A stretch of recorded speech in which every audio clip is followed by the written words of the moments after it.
लगे हाथ चाय भी बना दो, लगे हाथ दवाई भी लाना, लगे हाथ मेरा मोबाइल भी लाना और लगे हाथ मेरा काम भी कर दो। सो गाइज यहाँ कॉमन क्या है, यहाँ कॉमन है लगे हाथ। यानी तुम कोई काम को तो कर रहे हो, लगे हाथ वो काम को भी कर दो। हम बोलते ना कि तुम ये काम को तो कर रहे हो, लगे हाथ वो भी कर दो। तुम पानी ला रहे हो तो लगे हाथ दूध भी लाओ। तो इस तरह के वाक्य को हम इंग्लिश में बनाना सीखने वाले हैं, जहां हम कहते हैं कि लगे हाथ कोई काम को भी कर दो। तुम ये काम को तो कर ही रहे हो लेकिन लगे हाथ ये काम को भी कर दो।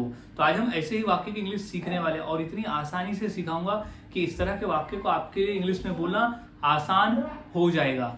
सो गाइज मैंने ऐसे ही 300 इंग्लिश सेंटेंस फॉर्मूला भी तैयार किया है, जिसके आधार पर आप आसानी से ऐसे 300 वाक्यों की इंग्लिश बोल सकते हो जो हम अपने रोजाना के बोलचाल में बोलते हैं। ऐसे 300 वाक्यों की इंग्लिश आप फॉर्मूले से सीख सकते हो और मात्र 150 रुपीज प्राइस है और आप मुझे इस नंबर पे कांटेक्ट करके भी खरीद सकते हो। तो अब सीख लेते हैं कि इस तरह के वाक्य को हम इंग्लिश में कैसे बनाते हैं और कैसे बोलते हैं। तो सबसे पहले हमें समझना होगा फॉर्मूले को, कि वो कौन सा फॉर्मूला है जिसके आधार पर हम वाक्य को इंग्लिश में बनाकर बोल सकते हैं।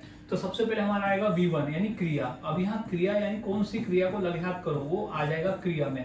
अब क्रिया जो है वो सिचुएशन के हिसाब से बदलेगी, क्रिया जो है वो सिचुएशन के हिसाब से बदलेगी। V1 यानी होता है क्रिया और ऑब्जेक्ट यानी बचा हुआ भाग। अब एज वेल, एज वेल का ही मतलब होता है लगे हाथ, एज वेल का ही मतलब होता है कि लगे हाथ। एज वेल यहाँ कॉमन रहेगा, हर इंग्लिश के वाक्य में कॉमन रहेगा, क्योंकि इसी का मतलब होता है लगे हाथ कोई काम को कर लो। तो लगे हाथ एज वेल, लगे हाथ एज वेल। अब हमने फॉर्मूला समझ लिया, अब हम आगे फॉर्मूले के आधार पर वाक्य को इंग्लिश में बनाना सीखते हैं। तो सबसे पहले हमारा वाक्य है कि लगे हाथ चाय भी बना दो, लगे हाथ चाय भी बना दो। तुम कुछ और काम कर रहे हो लेकिन लगे हाथ चाय भी बना दो। तो क्या हो जाएगा, सबसे पहले V1, V1 क्या हो जाएगा, बनाना। तो क्या हो जाएगा, मेक। बनाना को हम इंग्लिश में कहते हैं मेक। अब क्या, टी, चाय, मेक टी।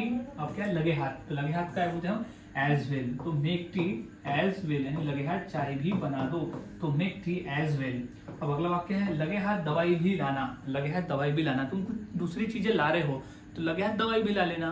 तो इसकी इंग्लिश क्या हो जाएगी, दवाई भी लाना। तो क्या हो जाएगा, ब्रिंग। ब्रिंग यानी होता है लाना, तो ब्रिंग, ब्रिंग क्या, दवाई, तो मेडिसिन।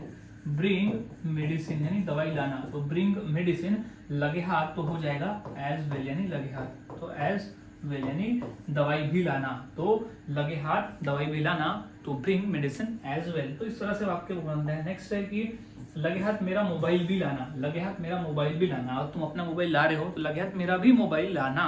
तो इसकी इंग्लिश क्या हो जाएगी, सबसे पहले क्रिया ले लेंगे, तो क्रिया को लेते आना, लाना को इंग्लिश में क्या कहते हैं, ब्रिक, ब्रिंग।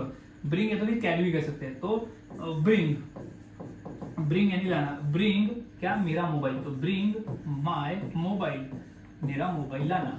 क्या, लगे हाथ, तो क्या हो जाएगा एज वेल, तो हम लिख देंगे एज वेल। तो bring my mobile as well यानी लगे हाथ मेरा मोबाइल भी लाना, तो bring my mobile as well. अब नेक्स्ट वाक्य देख लेते हैं कि ऐसे लगे हाथ मेरा काम भी कर दो, लगे हाथ मेरा काम भी कर दो। तो क्या हो जाएगी, सबसे पहले V1, तो काम कर दो, कर देना। तो क्या हो जाएगा, डू, डू माय वर्क, मेरा काम कर दो, डू माय वर्क यानी मेरा काम कर दो। तो do my work, do my work क्या, लगे हाथ, तो एज वेल, लगे हाथ मेरा भी काम कर दो, तो लगे हाथ मेरा भी काम कर दो।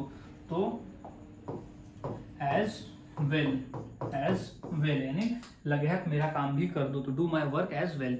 तो गाइस इस तरह से वाक्य बनते हैं, बोले जाते हैं। नेक्स्ट वाक्य देख लेते हैं, जितना अधिक प्रैक्टिस करोगे उतना आसान होगा। जैसे लगे हाथ दूध भी लाना, तुम पानी ला रहे हो तो लगे हाथ दूध भी ला लेना, यानी लगे हाथ कोई दूसरा भी काम कर लेना। तो सबसे पहले V1 में हम लिख देंगे लाना, तो लाना को हम इंग्लिश में कहते हैं ब्रिंग, ब्रिंग यानी होता है लाना। क्या लाना, दूध लाना, तो ब्रिंग मिल्क। अब क्या, लगे हाथ, तो लगे हाथ की इंग्लिश क्या होती है, एज वेल, तो ब्रिंग मिल्क एज वेल यानी लगे हाथ दूध भी लाना, तो ब्रिंग मिल्क एज वेल। तो इस तरह से वाक्य बनते हैं। नेक्स्ट वाक्य है लगे हाथ पानी भी लाना, तो क्या हो जाएगा, ब्रिंग। लाना की इंग्लिश क्या हो जाएगी, ब्रिंग, तो ब्रिंग वाटर यानी पानी लाना। क्या, लगे हाथ, तो bring water as well, as well यानी लगे हाथ, तो bring water as well. So guys इस तरह से वाक्य बनाए जाते हैं और बोले जाते हैं। काफी आसान है, बस आपको फॉर्मूले को याद में रखना होता है।